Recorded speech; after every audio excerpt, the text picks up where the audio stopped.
ଥରେ ଅନ୍ୟ ଦୀକ୍ଷା ନେଇଛି, ପୁଣି ଶ୍ରୀ ଶ୍ରୀ ଠାକୁରଙ୍କ ଦୀକ୍ଷା ନେଇପାରିବି କି?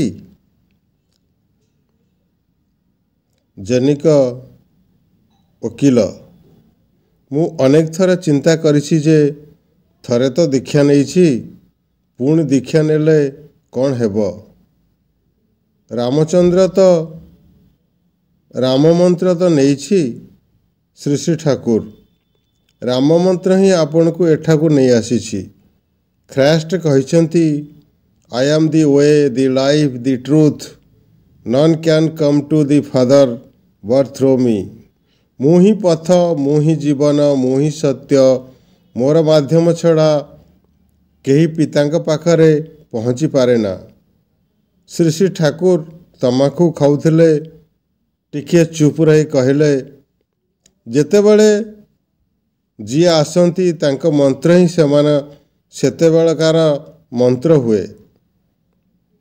ଯେପରି ଭଗବାନ ରାମଚନ୍ଦ୍ର ଆସିଲେ, ସେତେବେଳେ ତାଙ୍କ ମନ୍ତ୍ର ହିଁ ଆକ୍ଟିଭ୍, ସକ୍ରିୟ ଥିଲା, ପ୍ରେରଣା ଯୋଗାଉଥିଲା।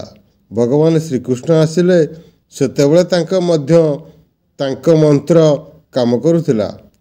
ଭଗବାନ ବୁଦ୍ଧ ଆସିଲେ, ସେତେବେଳେ ତାଙ୍କ ମନ୍ତ୍ର ହିଁ କାମ କରୁଥିଲା।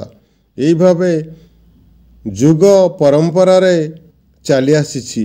ମନ୍ତ୍ରର ବ୍ୟକ୍ତିତ୍ୱ ହେଲେ ସେହି ଯୁଗ ପୁରୁଷ, ସେହି ଆଚାର୍ଯ୍ୟ ହିଁ ହେଉଛନ୍ତି ମନ୍ତ୍ରର ପ୍ରତୀକ। ସେଇ ଯେ ଶାସ୍ତ୍ରରେ ଅଛି, ବ୍ରହ୍ମବିଦ୍ ବ୍ରହ୍ମୈଦ ଭବତି, ତାଙ୍କ ଡାଇରେକ୍ସନ୍, ନିର୍ଦ୍ଦେଶ ଭଳି